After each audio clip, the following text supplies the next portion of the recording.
저는 작년 10월부터 시작하여 올 한 해 요한복음을 설교하고 있습니다. 오늘 제 설교 제목은 아버지께서 나와 함께 계시느니라입니다. 요한복음 13장부터 16장은 예수님께서 제자들과 성만찬을 하신 후에 제자들에게 마지막으로 가르치시는 내용입니다. 특히 오늘 본문인 16장 23절부터 끝절인 33절의 말씀이 예수님께서 제자들에게 제일 마지막으로 가르치시는 말씀입니다. 그리고 그 다음 요한복음 17장은 예수님께서 기도하시는 내용입니다. 13장부터 16장 안에서 예수님은 제자들에게 이제 그들을 떠나 하나님 아버지께로 다시 돌아가신다고 계속 말씀하십니다. 오늘 본문에서도 예수님께서 또 한 번 제자들에게 그렇게 말씀하십니다. 내가 아버지께로 나와서 세상에 왔고 다시 세상을 떠나 아버지께로 가노라 하시니 라고 했습니다. 이제 아버지 하나님께로 가시는 예수님께서 제자들에게 무엇을 말씀하시겠습니까? 그동안 예수님을 따라다니던 제자들에게 예수님은 무엇을 말씀하시고 싶겠습니까? 예수님은 그동안 자기를 따르는 제자들을 보면서 그들의 믿음이 연약하다는 것을 잘 알고 계셨을 것입니다. 아마 예수님은 자기가 떠나도 제자들의 믿음이 없어지지 않고 더 큰 믿음의 사람이 되기를 원하셨을 것입니다. 그들이 가짜 제자가 아니라 진짜 제자가 되기를 예수님은 원하셨을 것입니다. 이제 날 밝으면 예수님은 십자가에서 죽으실 텐데 이런 가짜 제자들 같은 사람들에게 모든 것을 맡기고 떠나셔야 하는 것입니다. 어찌 보면 예수님이 떠나시면 그동안 하셨던 모든 것이 다 물거품처럼 사라지고 말지도 모르는 것입니다. 그런데 오늘 성경 본문을 읽어보면 제자들이 이제 확실히 예수를 믿게 되었다고 말합니다. 예전에 자기들은 예수님이 하나님께서 구원하러 보내신 메시아임을 믿지 못했는데 이제야 믿는다고 그들은 말합니다. 제자들이 말하되 지금은 밝히 말씀하시고 아무 비사도 하지 아니하시니 우리가 지금에야 주께서 모든 것을 아시고 또 사람의 물음을 기다리시지 않는 줄 아나이다.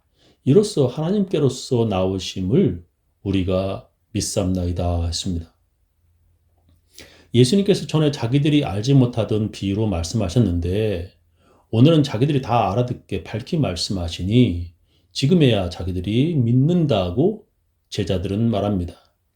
이제야 그들의 믿음이 확실해져서 자기들이 지금에야 진짜 제자가 되었다고 그들은 예수님께 말하는 것입니다. 그런데 예수님께서 그들에게 이렇게 말씀하십니다. 예수께서 대답하시되 이제는 너희가 믿느냐? 보라, 너희가 다 각각 제 곳으로 흩어지고 나를 혼자 둘 때가 오나니 벌써 왔도다. 그러나 내가 혼자 있는 것이 아니라 아버지께서 나와 함께 계시느니라 하셨습니다. 너희가 믿냐? 그러나 너희가 다 각각 자기 집으로 흩어지고 나를 혼자 둘 때가 오나니 벌써 왔다고 예수님께서 말씀하십니다. 지금까지 제자들이 자기 집을 떠나서 예수님과 함께 살며 예수님과 함께 복음을 전했는데 이제 다 흩어져 자기 집으로 돌아갈 때가 올 것이라 예수님은 말씀하십니다. 그렇게 제자들은 다 떠나고 예수님이 혼자 될 때가 올 것인데 그날이 벌써 왔다는 것입니다. 그리고 예수님께서 이렇게 말씀하십니다. 그러나 내가 혼자 있는 것이 아니라 아버지께서 나와 함께 계시느니라. 예수님은 제자들을 사랑하셨습니다. 그들은 자기 가족을 떠나 예수님을 따라다니며 예수님과 같이 먹고 예수님과 같이 잠을 자던 사람들이었습니다. 그들은 그렇게 서로 믿고 서로 의지할 수 있는 사람들이었습니다. 근데 그 제자들이 예수님을 배신하였습니다. 여러분, 배신을 당한 적이 있습니까? 배신이라는 것이 얼마나 가슴을 아프게 하는지 한국 사람들은 배신했다라고 말하지 않고 배신 때렸다라고 말합니다. 사람들은 배신당한 경험 중에 내가 도와준 사람에게 배신당한 것이 더 큰 상처로 남는다고들 말합니다. 그 사람은 그동안 나에게 도움을 받아서 그 은혜를 잊지 않겠다고 말하던 사람이었습니다. 근데 그가 받은 도움을 그냥 잊어버리는 것으로 끝나는 것이 아니라 자기를 배신할 때 그 아픔은 참으로 큰 것입니다. 그것보다도 더 아프게 하는 배신이 있습니다. 그것은 사랑하는 사람에게 당하는 배신입니다. 사랑하는 사람이기에 수많은 날들을 참아가면서 살아왔는데 그 사랑하는 사람에게 배신당할 때 그 사람은 더 이상 살고 싶지 않을 것입니다. 특히 이혼하는 사람들이 그런 상처가 있다고 합니다. 어떤 사람이 스트레스를 점수를 매겼는데 그 중에 1위가 배우자의 사망이고 2위가 이혼이라는 것을 저는 예전에 본 적이 있습니다. 사랑하는 사람에게 배신당했을 때 그 아픔은 대단히 클 것입니다. 그것과 비슷한 아픔의 배신은 믿었던 사람에게 배신당하는 것입니다. 그 사람을 믿었기 때문에 모든 것을 주었고 다 맡겼고 그와 같이 먹고 마시며 함께 살았습니다. 근데 그 믿었던 사람에게 배신당한다면 그것은 참으로 큰 고통일 것입니다. 사기를 당한 많은 사람들이 사기당하는 이유가 바로 그 사람을 믿었기 때문이라고 합니다. 그래서 사기는 믿음을 배신한 것이고 그래서 더 가슴이 아픈 것입니다. 그들이 그렇게 배신한 것은 이제 너는 모르는 사람이라는 것이고 너를 이제 다신 안 보겠다는 뜻입니다. 이제 너와의 관계를 다 끝내겠다는 것이 바로 배신입니다. 예수님은 그 배신을 제자들로부터 당하셨습니다. 예수님은 제자들을 사랑하셨지만 가룟 유다는 얼마 되지도 않는 돈 때문에 예수님을 배신하였습니다. 그리고 제자 중에 특별히 사랑하고 믿었던 베드로에게도 배신당하셨습니다. 베드로가 예수님을 자기가 모르는 사람이라고 3번이나 부인한 것입니다. 특별히 누가복음에서는 예수님이 3번이나 부인한 베드로를 쳐다보셨다고 기록하고 있습니다. 베드로가 가로되 이 사람아 나는 너 하는 말을 알지 못하노라고 방금 말할 때 닭이 곧 울더라. 주께서 돌이켜 베드로를 보시니 베드로가 주의 말씀 곧 오늘 닭 울기 전에 네가 3번 나를 부인하리라 하심이 생각나서 밖에 나가서 심히 통곡하니라 했습니다. 주께서 머리를 돌이켜 베드로를 쳐다보셨다는 것입니다. 예수님은 얼마나 베드로에게 실망하셨을까요? 그러나 예수님은 그러한 제자들을 이미 다 아셨다고 성경은 기록합니다. 가룟 유다가 배신할 것과 그리고 베드로가 예수님을 모른다고 3번이나 부인할 것을 예수님은 다 아셨습니다. 베드로는 다른 사람이 예수님을 떠난다고 해도 자기는 절대 예수님을 떠나지 않겠다고 맹세하였습니다. 사복음서에 베드로가 예수님께 한 말이 다 기록되어 있습니다. 다 주를 버릴지라도 나는 언제든지 버리지 않겠나이다. 마태복음입니다. 내가 주와 함께 죽을지언정 주를 부인하지 않겠나이다. 마가복음입니다. 주여 내가 주와 함께 오게도 죽는데도 가기를 준비하였나이다. 누가복음입니다. 주여 내가 지금은 어찌하여 따를 수 없나이까? 주를 위하여 내 목숨을 버리겠나이다. 요한복음입니다.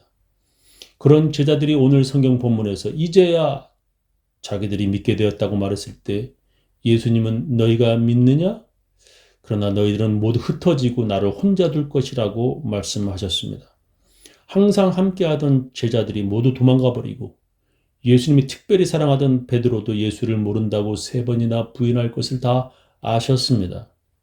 그리고 예수님이 십자가에 달릴 때 자기 옆에는 예수님과 같이 죽겠다고 맹세한 베드로가 아니라 한 번도 본 적이 없던 낯선 강도 2사람이 십자가에 매달려 있었습니다.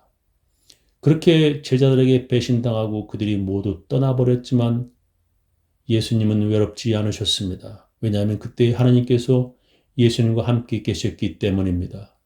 믿었던 사람이 배신하고 사랑하던 사람들이 다 떠난 바로 그때에 하나님께서 나와 함께 계심을 느끼는 것입니다.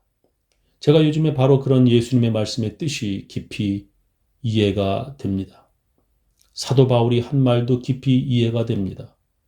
대만은 이 세상을 사랑하여 나를 버리고 데살로니가로 갔고 그레스게는 갈라디아로 디도는 달마디아로 갔고 누가만 나와 함께 있느니라 했습니다.